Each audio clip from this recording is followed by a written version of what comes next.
Welcome to the Future Ventures podcast on Scaling with Clarity. On today's show, we have Neeraj Singh, founder and CEO of BigBinary and Neeto. Neeraj has spent more than a decade building a remote-first software company focused on quality, engineering, open source culture, and sustainable growth, long before remote work became mainstream. Through Neeto, he is now challenging the SaaS industry by building affordable alternatives to bloated enterprise tools while rethinking pricing, product simplicity, and the future of software in the AI era. Today, we're going to explore sustainable entrepreneurship, remote-first culture, AI's impact on software, and why simplicity may become the biggest competitive advantage in SaaS. Neeraj, welcome to the stage. And is SaaS dead? First of all, thank you for having me here. And no, SaaS is not dead. So we'll talk about it. Yes, it's nowhere close to being dead. Yeah. So why don't we start with by double clicking on who is Neeraj? How did you come to doing what you're doing now? Yeah, so as you mentioned in the intro, I've been running BigBinary, the consulting company, for the last close to 15 years now. And all our engineers are based out of India. And one differentiating factor we started from the very beginning was slightly higher quality of engineers. And that has served us well for the last 15 years. And the last 4 or 5 years, we have been building slightly, slowly, Neeto, not a hyper-growth story, definitely. But all the years that we built software for others, we learned a few lessons. We saw some of the frictions, and we are trying to solve it in our own way. Only time will tell, if that works out or not. But so far, we are having fun. That's amazing. Were you based out of Miami when you started to build the company, or were you based out of India? And then kind of I'm assuming that some of the heritage kind of helped you as to why you've decided to build remote first. Yeah, so I am from India, but I started building it when I was in DC area. And after that, I moved to Miami, then I moved to Bay Area, then came back to Miami. So all this throughout, I had been here. But India's multi-billion-dollar company, Infosys, TCS, they have built it with the engineers based out of India. And the way I saw it 15 years ago was that every day that you are waking up, the next day, the bridge between the companies are like a physical distance is melting away. It might not be visible on that particular day, that particular week. And for me, the slightly jarring moment was when a friend of mine who was working at Oracle, he said that he's in Oracle Tower 1 and Oracle Tower 2. It takes so much time to go to the office. In between different meeting rooms, they have remote call. And I'm like, okay, so here people are coming to the office, and in the office, they're doing remote calls, right? Yeah. And I thought, okay, that's the way things are going, and more tools will come. And that's exactly what happened. At that time, there was no Zoom, nothing like that. So I thought that, okay, we'll get started with the team in India, and we'll continue to build on top of it so that we get better at managing the remote team. So that's how things got started, What's been the hardest thing about building a remote team? I now there's so many different companies that they're offering remote support to remote workers, and certainly like our own company, we have a remote team in Buenos Aires that we've had for the last 5 years, and a remote team in the Dominican Republic. So for us, it is the same, but for the people that maybe just kind of toying with the idea, what advice do you have for them? First of all, everybody has to figure things out for themselves, because every company has their own culture, what they want. I feel like in the beginning, the biggest thing, or not just the beginning, like first year, could be this, especially for the people who are in the leadership position, this sense of control. It feels like you have no idea what people are doing because they are remote, right? Yeah. And when you're used to seeing people in the office, and then when people go remote, they try to bring the same culture to remote. For example, let's say not writing everything. So what happens is in the office, you tend to talk to people. Well, in the remote world, if you try to talk, then you are on the Zoom call all the time, and that's not very productive. So you need to change your culture and start writing a little bit more. Either that's on Slack or GitHub or your own wiki or your own project management tool somewhere, but writing has to be part of more of the culture. And making this change, like when you're going from office to remote, bringing about all this change, all these things together, it becomes a little bit chaotic. Can be. For sure. Are there kind of like, what does your technology stack look like in terms of enabling the remote first culture? Are you on Atlassian products? Kind of like, well, how do you keep the level of communication coordination amongst the federated teams? Yeah, so for us, everything is on GitHub. GitHub is the source of truth and Slack. But unlike other companies, our motto is that the way I said it, nothing important should happen in Slack. Important in the sense that Slack is for, hey, let's say for some reason you need to have a call for something, or is it, hey, I'm not able to find the document. Where is the document? It's documented. But the discussion should not happen in Slack at all. Anytime things are going slightly more involved, we just create a GitHub issue. The reason is that GitHub has the longevity. Slack can have the longevity, but you need to be on the paid plan, you need to be at search. But we are intentionally not on the paid plan. We have been using it for years because I don't want people to be searching. I want people to be aware that Slack is not a source of truth. And the main reason for that is I feel like the tools that you use, that has an impact on how you work. For example, Slack is not good for discussion, not because Slack is there or you will not be able to search. It's the expectation. Search is chat. Chat, what does chat mean? That, hey, two people are typing, or Maxim is waiting. Like, it's not waiting, but I know that I'm chatting with you. So I cannot write a long paragraph, right? I mean, I can, but that's not the norm. You chat with people, and chatting gets in the way of thinking. And I love email and GitHub. The reason for that is that there is no expectation that things need to be instant. I can take my time. And many times what happens is that I'm writing something and then in my mind something comes up. So I pause, I look at the ceiling, then I rewrite it, and then I say, shit, okay, then wait, okay, I need to check this. And that friction, that slowness is good. That slowness is good. We are not in a digging a ditch business. We are in the creative economy. We are in the information economy. We need to think. And the whole purpose, the reason why the other person is asking some question, you are chatting. Why you're chatting? You're chatting because there is an information gap. That person knows something that you don't know, or you know something that person does not know. How to bridge this gap? How, if you're receiving the message, then well, you need to receive the message and then you need to ask the question thoughtfully. If you have the answer, you need to think about. Many times I tried this thing and it becomes so long. I said, no, let's just put it in the wiki. And then I post it on the wiki and then I post a link to it. But the moment I post the link to it, I click on it and I said, okay, I need to edit it. So take time, but those things will not happen if you're using Slack. Yeah.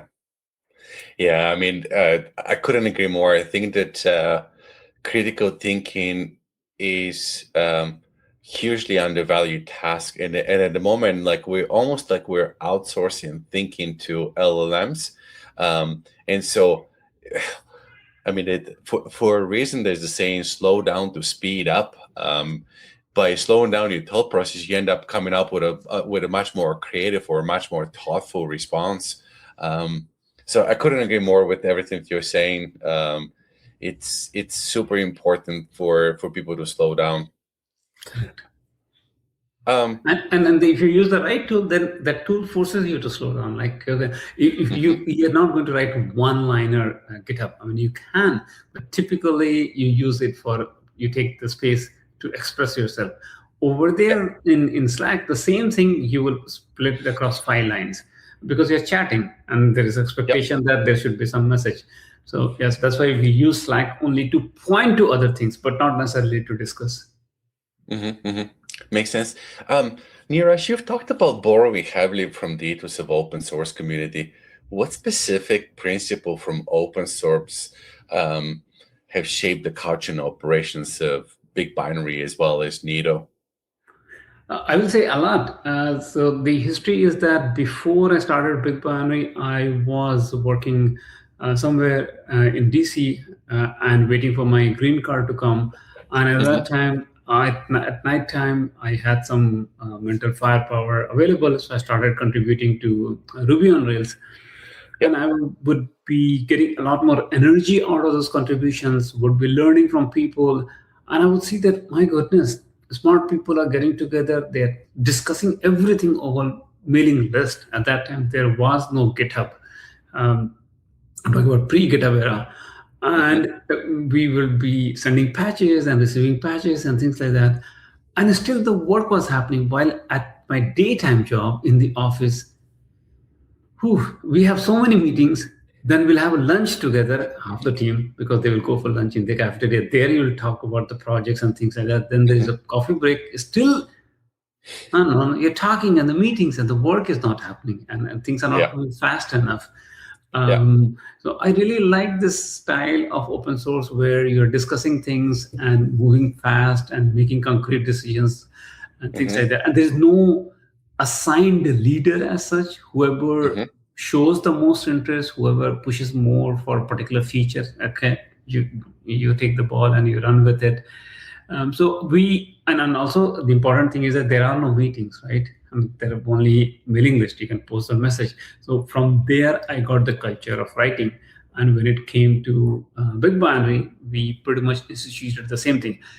Yes, not unlike open source thing. In open source world, you can't have a meeting at all. Here, we will have meeting as the last resort. But first, you try out posting the messages, seeing the other person, how the person is responding. And I think that's very fruitful because by the time you jump into the meeting, you have not solved the problem. That's why you're having the meeting. In the meantime, 2-3 back and forths has happened. When I talk about that, then some of my friends have said that, okay, it might have been easier that you jump in a call and first time you solve the problem. It's not the same, because first time when you jump into the call, you're talking about, you have not yet experienced those problems. The thing that we would have discussed in the first time through the GitHub messages, those things you're talking. It's not like you go through the full thread because it takes time to process things. You ask this question, you discuss, oh, I see then. So things are sequential.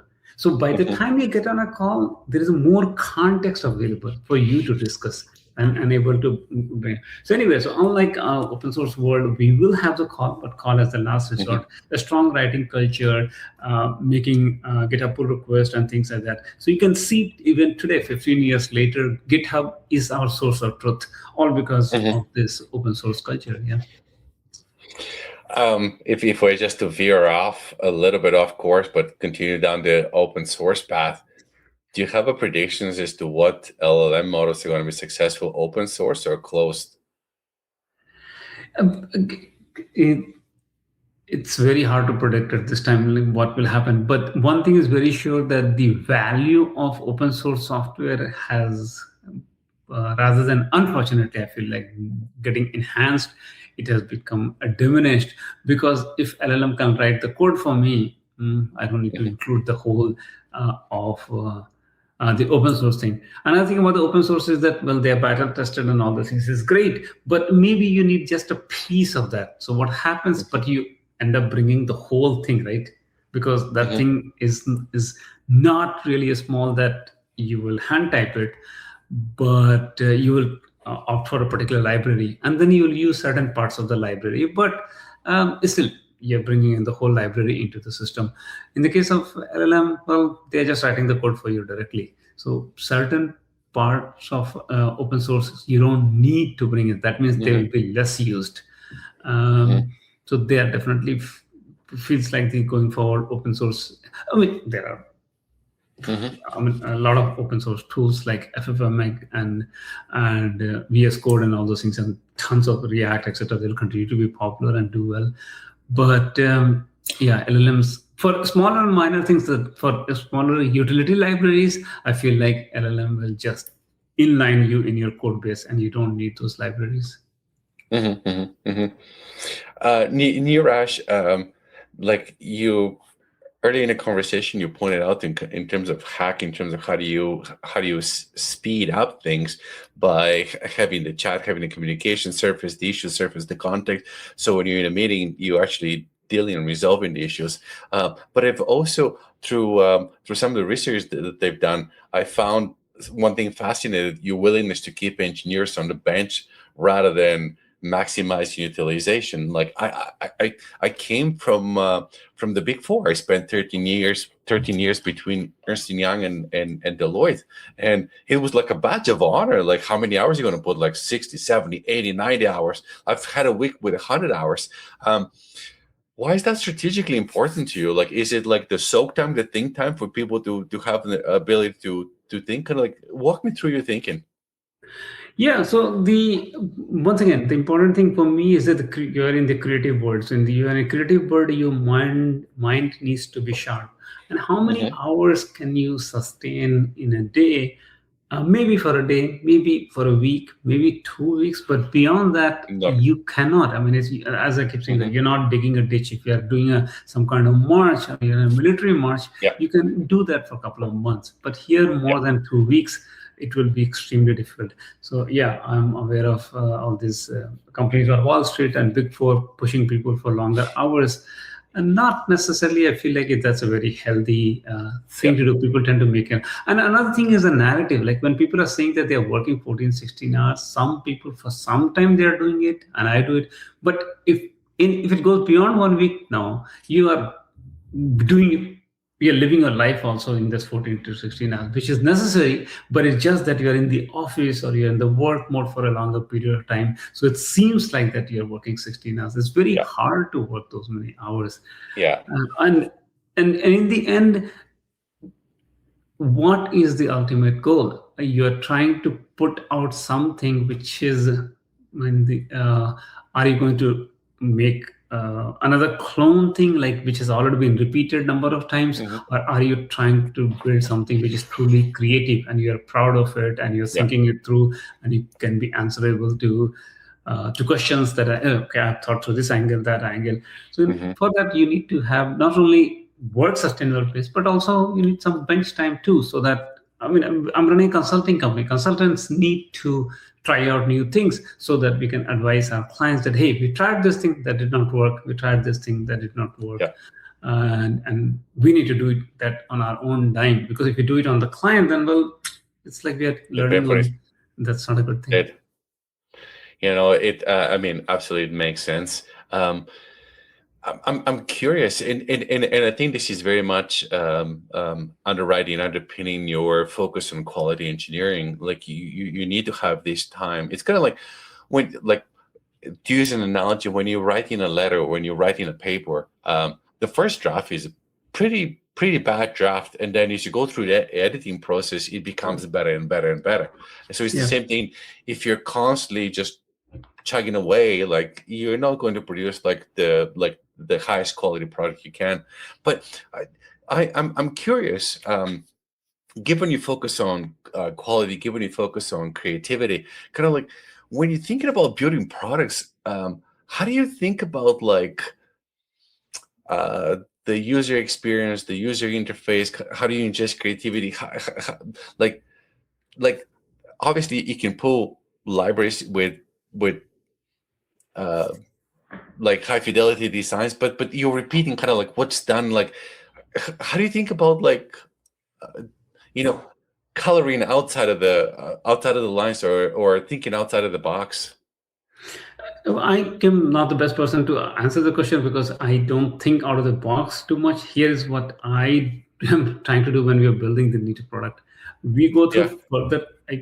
There are people who just think and they can vision come to them and they build a great and beautiful product. Not me. What I like is them go through multiple iterations. The first version is extremely important, which is it should serve my needs. Like what's the point of building something which is beautiful and beautifully user experience when I don't even need that thing, or I need that thing very rarely, right? So first thing is it needs to be a utility, something that you are using, or your friends, or your hopefully potential customers, they are going to use and benefit from it. That's the single most important thing. It needs to be a good utility tool. And after that, once we start seeing, then we start seeing that, oh, I see, when I type it, then this thing doesn't happen, or time and again I need to do this thing, and this is taking me 3 clicks. Well, why don't we surface it here, bring some shortcuts and things like that. So I feel like it goes through multiple iterations, and then it gets better. That's how I see things. I'm not saying that that's for everybody. There are people who are really smart at, hey, this needs to be built. That's not me. I go through. So this is the reason why we build a lot of products, early iterations, put it out there. Something sticks, something doesn't stick, and some things we ourselves are very excited about it. But guess what? After 6 months, we are not using it. So it's very hard to predict like which one will stick, which will not stick. Forget about what used customers will like. We don't like it. And that's okay. That's okay in the sense that that's how human nature is. We buy books, we buy dresses, we buy our toys. Everybody has a different kind of toy. They buy, and then, okay, after you bought it and you brought it home, okay, it's sitting on the shelf for a very long time, right? Because it was impulse buying at that time. Similarly, we also do impulse software development. As that I have come to know about impulse buying and impulse building software, now I try to tame it. I said, okay, no new ideas unless I have marinated on that idea for a couple of weeks. If 2 weeks later I'm still excited about it, let's do it. And then we do it, and still I'm not excited about it, either during the development or when it's done and it's on the side and we are not paying attention to it. So as far as the UX and other improvements are concerned, first thing is that we need to use it and then try to improve it. Got it. When you were ideating, do you, like you said you want to give it 2 weeks time, do you like just use index cards? Do you do Figma designs? Kind of like what's your process of filtering what must be done versus what's nice to done, or kind of like what ideas do you pursue versus what ideas do you bin? No. So that's why the first version, like Figma, is like you don't need any Figma. Nothing is needed. Why? Because you're going to get to the heart of the matter, which needs to be done. For example, right now, this month we started building NeetoCal. Why? I was not looking for InterSign, but if you look at our community members, everybody is asking for it. Hey, we have a DocuSign alternative? DocuSign is very expensive. DocuSign is very expensive. I said, fine. Yeah. Okay. After listening to them for more than a year, we decided to build it. So we decided to take up the work early this month, I think, and our goal is that by the end of this month, we should be, we are currently using a few products ourselves. We should be getting out of it. So in 1 month, just deliver it. It's for us, right? So UX does not matter. The important thing is that it should be functional, it should be stable, it should be working, so that starting June 1st, we are using our service. And then starting June, we will start improving it. So first thing is that just what we are building, just it should work. And for that, Figma and all those things, we don't have time for it because we don't know if it will work or not. Will we like it or not? Will we use it or not? So just get a version quickly out there. Once it's out there, then after that, we start improving things. And then we'll see sometimes Figma, depending on the need, we'll do it. But I just feel like in general, moving at a faster speed and getting things done and deploy to production and then get a feel for it right there. And then if needed, we will adjust things. Neeraj, this is a good segue into a question that is renting space in my mind. Kind of, Neeto is taking on crowded SaaS categories, like you mentioned, Sign forms, ticketing, scheduling. There's different things that you guys are doing, and most people would say that those markets are already won. I mean, they say, for example, the sign product. Like even Google came up with a product early in the year that you can use to sign documents. Why do you believe that there's still opportunity there? Kind of like what's driving you to like why a customer is asking for it? Because you're doing a smart thing. You're listening to your customer feedback, and if there's demand, you're going to build it. If there's no demand, then you're not going to build it. Correct. So multiple things. One is that just because Google is building it, so Google has a large audience, they can push it, but it doesn't mean that everybody gets it and everybody is necessarily happy with it. So why the customers are asking for it? Because they are, like, for example, I will more than the signature, I will say Calendly alternative NeetoCal. So Google came out with a scheduling software, but it does not meet the needs of most of the people. I mean, I told our own sets of people, maybe like 2 people they switched because it's just there in the Google calendar. They very rarely use it. But for majority of the people, it does not have enough bells and whistles. Same thing with Google Form. And I'm happy that Google Form gets the job for millions, if not billions of people. But if the moment you need something more, for example, conditional statements. So if you want forms based on conditional, and if that is one feature, if Google Form adds, I feel like a lot of these forms companies will be out of business or their business will be reduced a lot. But Google hasn't added so far, and people they're building it. Another thing is that one big company can serve the needs of the people, but these days our life is so much works on the online world that you need particular feature to make it work. And the big companies, they just throw it out there, and they are, and that's nothing wrong in them. They just they want something which works for most of the people. But if you need something else, then probably you need to cater to something else. Like you need some other products to meet. Hey, I need this particular feature, and they're not responsive, right? Big companies, they throw it out there. Something is not working, or customer support, etc. They are not going to entertain. So that would be another reason. I mean, for the big companies, I think that the graveyard, the features and products that they have, it's pretty big, right? For them, something has to have like massive commercial success. Otherwise, why bother for them? Whereas for niche players, it may make perfect sense to have it. And even after success, they shut down things which seems like they're commercially successful, and still they shut down, right? Yeah. So that's a problem. And another thing is that people sometimes they like the human touch. Somebody they can reach out in case there's something is not working. So that could be a bit of a problem. Yeah. So that's why. And talking about the crowded space, I feel like it's a unique take on the software industry where people kind of sometimes poo-poo this idea of working on something which is already done before. Yeah. See, if you look at the humanity, most of the things that are built outside the software industry, you step out of your building and you see there's a mechanic. Somebody is building things, which the grocery store guy, somebody is baking bread, somebody is baking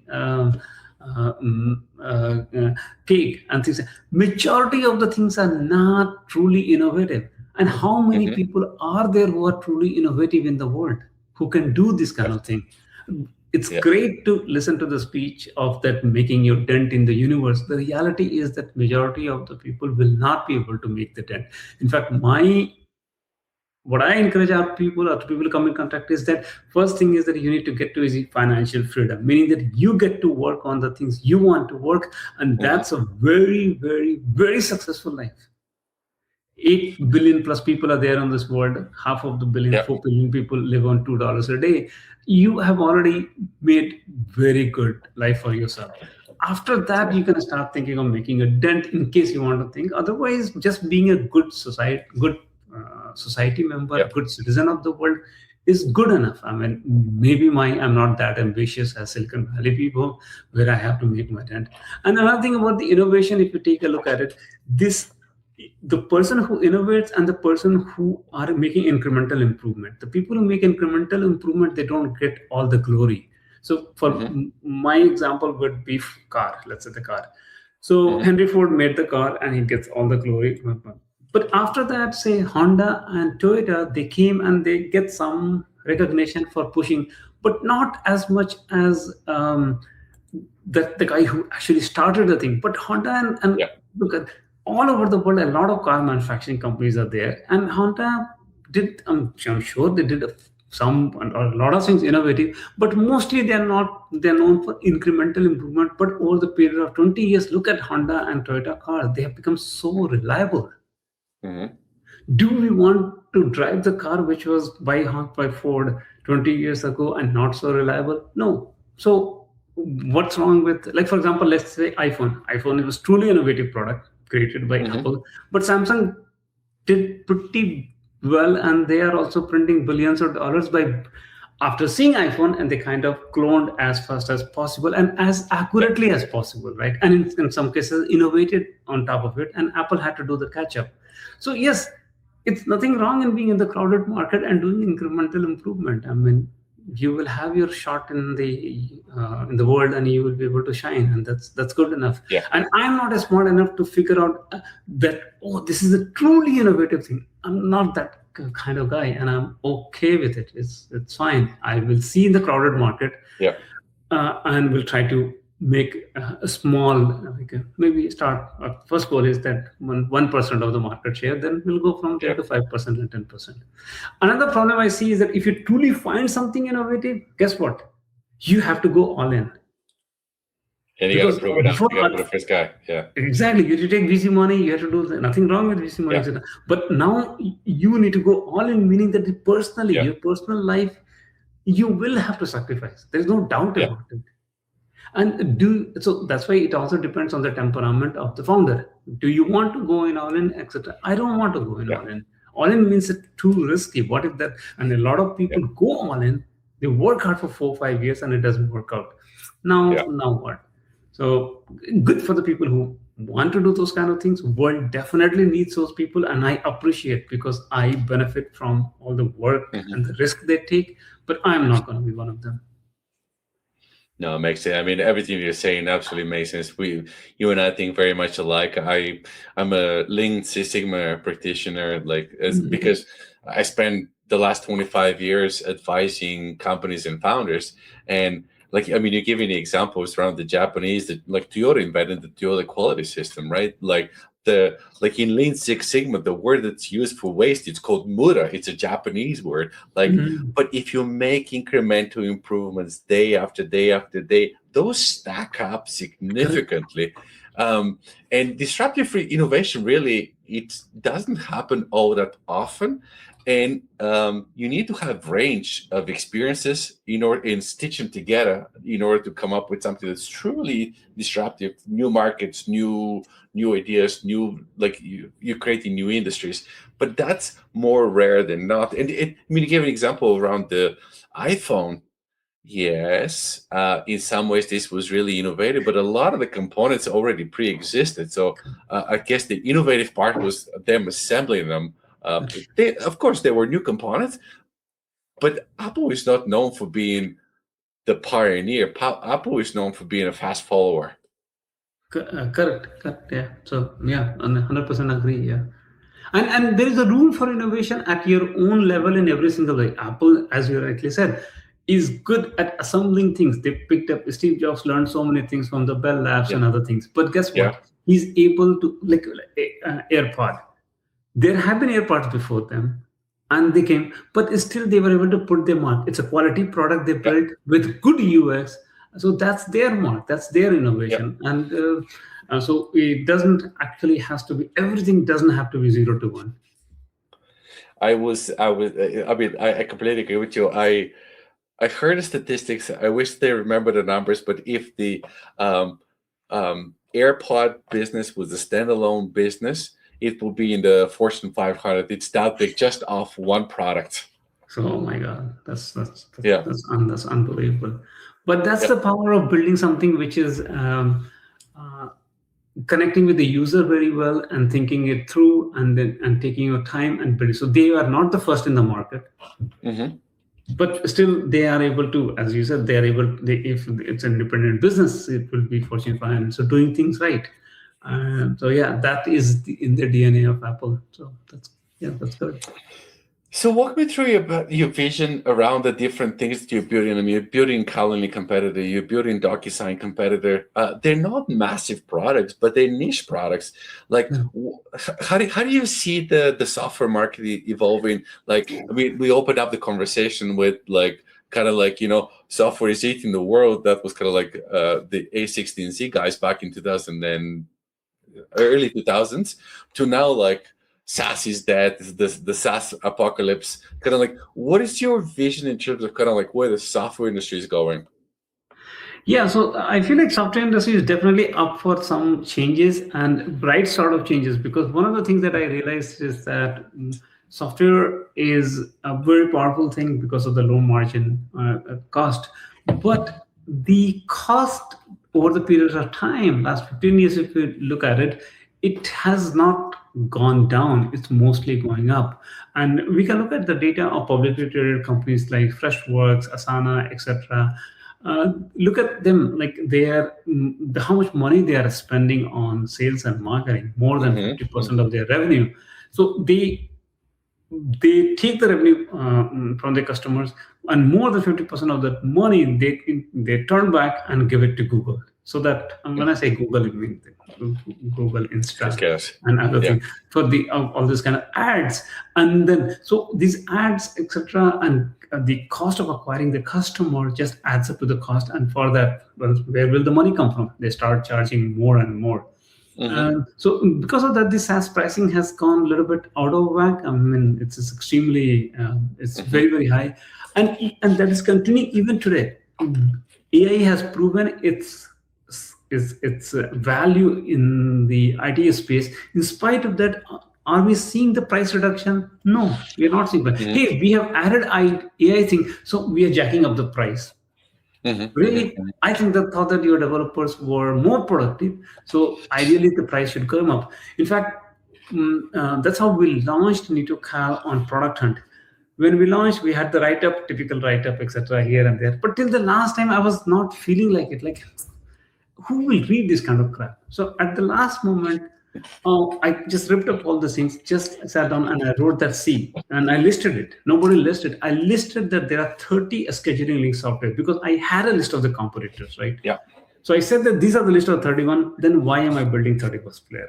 Well, I'm building the 31st player. There's nothing different because Calendly type any scheduling software can do what? How can I differentiate? Not much. Feature-wise is exactly the same thing. Then why am I building? I'm building it because I'm pissed at the pricing. My question is that by definition, if something is 31st product is serving the same needs, by definition, it's a commodity. Now the question is that if it's a commodity, I'm charging commodity price. My price is $5, $30 for the whole year. The question is that if others are also commodity, why they are charging luxury prices? Yeah.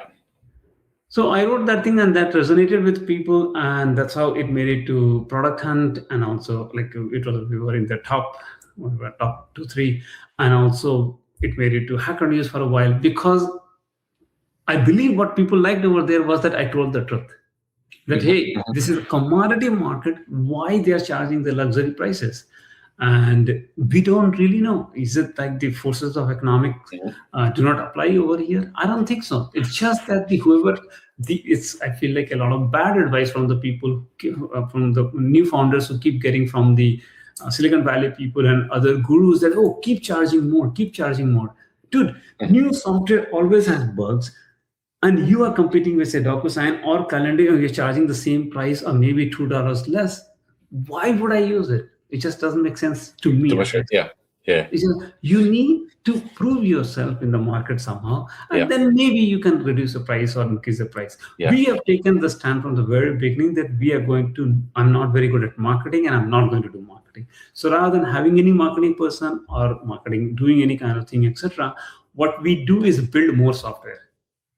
And those softwares are as affordable as possible, and hopefully they act as our marketing tools. Now, question is why to build all the software. So I take up example of one of my uncles in India who is a chiropractor, and after working for another various companies for 18 years, he started his own shop. So I think about him hypothetically that if somebody is a chiropractor in the US or anywhere in the world is starting his or her own business, what would the person need? And then I made the list, and the list is like 70, 80 items. And unbelievable. The person has to buy a domain. Okay, so I'm not going to build a domain provider, but somebody is providing that service, right? GoDaddy, Namecheap, etc. But the person has to, and then person needs a website. Well, you can go to Squarespace, Wix, Lovable things. Then you need customer support. Then you need your own project planner tools, etc. Then you need the marketing thing. You need to communicate to the person over there, so Loom or Neeto record kind of thing, etc. And then some sort of CRM. So you go through the list, and one by one, it just keeps adding up. Okay, one person, fine. But the moment you go not from 1 to 2, but 3 or 4 is the magic number where you need to now communication tool you need. Oh, this person is on leave. This person is not. Payroll, taxes, planning. You go through the list, and the list is 70, 80 items. So I thought, okay, that is our goal. The person needs an email, person needs a Google Doc, person needs a Google, not Google Doc, a document system, and Google Sheet alternative, and things like that. Now, are we going to build a Google email alternative today? No, not today. But I'm just saying that these are the list.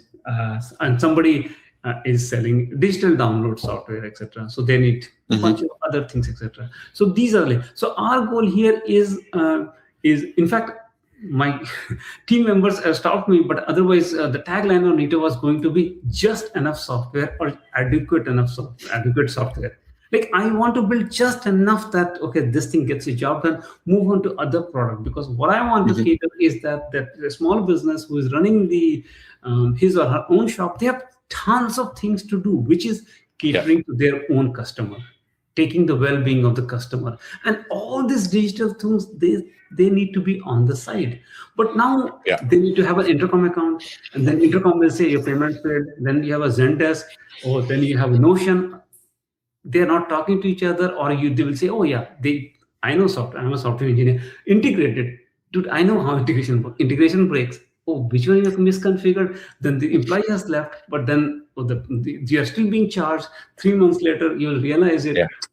Oh, so that's my goal. That through Neeto, simplify this thing. And the stand is different from, say, Typeform, which is doing the form, and they have been Typeform has been business for 12 or 14 years. What do you think their engineers shipped last week? Not something that I or you needed, because Typeform is category leader today because they nailed the basic things in the first year or second year or third year. Yeah. So now, in the next 10 years, they are building it for the Fortune 500. Because that's where the money is. Nothing wrong with it. And then I might do the same thing. What I'm saying is that as they move towards Fortune 500, what happens? The complexity creeps in. We are a consulting company. We set up software and build software for others. Recently, I had to log into Intercom. I actually genuinely found it a bit hard to configure it because they had added so many features in the last 18 months since I had not created a new account. And I had to multiple times chat with their customer support to figure things out. So what happens is that these are mono product software, like they build one product and they keep on it. So as they move up the rank on a higher and higher, the lower level people who are paying less money, they pay the cost in terms of money and complexity and less attention. The last one, less attention, is the single most important thing. You are one guy or 3-person team who's paying $18 per month. You are paying $60, which is a lot of money for you. For them, not so much. Yeah, so understood. They don't prioritize you. So then what happens? So that, and because of this thing, even though number of softwares are so many in the SaaS space, that gives an opportunity for new players to come into the market, like Neeto. And that is the business cycle, and nobody is doing anything wrong there. I don't think Intercom is that wrong or Typeform is that wrong. what is a successful business means? Your revenue keeps going up. I mean, how can you make your revenue go up? The fastest way is cater to the businesses who have millions and billions of dollars, right? Makes sense. Can I just ask you, like, for your perspective, Anthropic is clearly going after the enterprise market, and now they're going into the SMB space. They like with their super apps and things like that. They are clearly have captured the imagination of the investment community, but also like they have shifted the positioning from number 2 to number 1, overtaking OpenAI. Now, if I'm thinking about this, like software has its role, like super apps or kind of like what Anthropic or the Claude suite of products can do. It has its role. Are you at all worried about kind of like what Anthropic is doing, or are you thinking like they're not pricing the cost of inference, they're not pricing the true cost? So yeah, maybe it's cheap now, but this thing cannot sustain. This thing cannot be continuously funded with venture capital money. So at some point, the music will stop, and they will have to price it to what it actually costs. I'm not worried about it because of my belief that what you said is that is one realistic possibility. While my personal belief is that it will be the other way around. The inference cost is going to go down. Why? Over time, Because there is up. Anthropic recently increased their revenue from 3 billion to 20 billion or something like that. So much money is there. What happens? All the world's billions of dollars on research and development that is directed toward this new endeavor, right, where the money is to be made. So what will happen is that there's possibility, nobody knows, there's a possibility that because of all this investment, there is some breakthrough, and now the inference cost goes down. In fact, I feel like I'm pretty excited about Apple's change of guard. The new CEO is from hardware division. I personally think that the Apple is very well positioned if they are like, look at their M series chips. They're so good, so much better than the Intel chips that we were, or ARM chips we were using before that.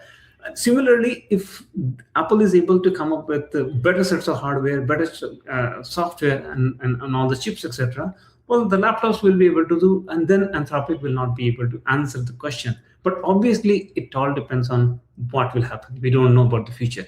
But no matter what is the future, whether it goes this way or that way, the AI is great and very powerful thing, which is great. But your software is so generic that if AI can devour it, then it's very hard for your existence. You have to have certain taste, certain peculiarity, something you are so good at, so special. And that is not easy to meet. And I'm not saying that I will be able to meet, because as I said, that I first like to solve a particular problem, then move into the user experience. That is where our product like NeetoCal is right now. We have solved the problem, but now for the last 2-3 months, we are just moving around things, moving around decks. It might seem like a simple thing from outside, but no, those have affect people directly, genuinely. Now, is using AI can solve all of those problems? It needs to be seen, but maybe they will be able to do. Then in that case, AI is so powerful, then what can I do? I mean, I don't know, then majority of the software will be obsolete, and my software will be obsolete too. Then in that case, what can I do? Interesting. I know we're coming at time. Any final words of wisdom? Kind of like what should company do to position themselves for success? Like you said, you need to have a differentiated product, differentiated offering, something that solves real problems.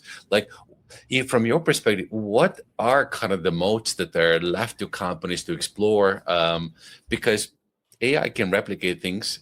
It's not perfect, but it can replicate things. Kind of like what's your advice? I don't know. Everybody has to figure out their own mode. Some, like, look at Typeform. They have their interface. They started this thing over one question at a time. That is their mode. Different companies have different thing. I don't really know, but at this point of time for Neeto, we are putting a lot of emphasis on customer support, not through AI. That's why if I ask any question in Neeto, not a single question is answered by AI. We want to talk to the customers and get a feel for it, because people have nuances. I mean, ChatGPT came 4 or 5 years ago. Look at the customer support AI software. Every software that we deal with, we are screaming, can I talk to a human being? It's not yet at that point.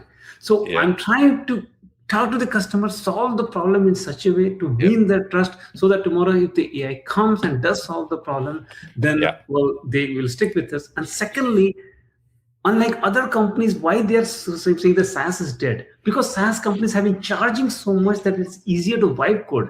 I am charging $30 a year for NeetoCal, $30 a year, and I don't know, I mean. That's less than the price of a monthly subscription for Calendly. Exactly. So that's why I'm saying that if you go with the AI, you can go with the AI, and AI will put things, or you can vibe code it, which will have a lot of bugs and things like that, because I have vibe coded things and there will be bugs. So one way you can position yourself is, so last point, what I will say is, I always remember this point from Jason Fried of Basecamp, which I really, really appreciate, is that he says yes, you have competitors, but your true competitor is always your own cost. Said, okay, then please elaborate. So your own cost, what is your own? What is a business? A business is, you have a revenue and expense. As long as your expenses is less than revenue, nobody can take you out of business, right? So advice that you talked about is that everybody watch out your cost. If you can keep your cost low, you are in the business. And we are trying to do the same thing, like keeping our cost low, keeping our pricing low, and in between still trying to make the company work. Yeah, I completely agree. I mean, I have a feeling that you look up to Basecamp as a model to follow, and they're definitely the OGs. Never taken external money, and have built a really, really successful business doing what they do. This has been a fantastic conversation, Neeraj. If somebody wants to get in touch with you, if somebody wants to connect, follow you, how do they do though? How do they do so? Yeah, so just go to LinkedIn, search for Neeraj Singh, BigBinary. I'm also on Twitter, or you just email me, neeraj@bigbinary.com, and you can check out neeto.com. They also contact us. You ask any support question, that's me and my team members replying to questions. That's amazing. I have to check out some of these products, because we, like, in subscription fees for some of these products, we're paying a lot more money than what Neeto is saying that it offers. Yeah, absolutely. I mean, check it out and let me know. And that's exactly is what we are claiming that these softwares will be. And another thing is that I like to say is that we are not trying to be the category leader. We are trying to make our business work. And we have not outsourced, but we are letting our users, community members, tell others about the Neeto, because we literally have nobody going and evangelizing the product, etc. But they are doing a fantastic job, because people are surprised that, well, I don't know, I mean, how can you be in the business? I get the question that, okay, I want to use it, but will you go out of business? And I'm like, I said that at least not for the next 2 years. That definitely, because I have that much money reserved. And after that, I don't want to lie to anyone. But and I'm not here in the business of selling the company, at least for the next 2 years. And just trying to build the company and things like that. I mean, your strategy is very differentiated. You're not focusing on sales-led growth. You're focusing on product-led growth and community-led growth. Let the product and the community be the sales force behind the growth of the company. I would add to that, let the pricing, because I've gotten the pushback of people saying, oh, pricing, so you're competing, it's a race to the bottom. And I'm like, race to the bottom? I mean, isn't that making money? Isn't that, no, so, okay, I could be commodity and I am commodity, but isn't that the hallmark of capitalism? Isn't that why capitalism is celebrated? Because people will compete and the price will go down. But when it comes to the competition, then the Silicon Valley gurus say that, oh, this is for suckers, losers. Are you kidding me? I mean, they are championing capitalism, but it's a hallmark of capitalism.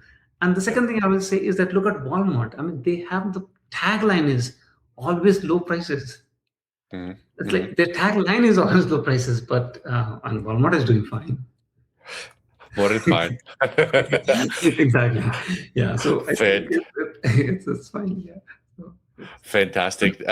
Neeraj, pleasure to have you on the podcast. Uh, l- Lots of words of wisdom in terms of how to build a product and what you can do in terms of building a remote team. So I really appreciate the guidance and insights that you shared. cool. Thanks, Maxim. It was fun having in the Pleasure. podcast.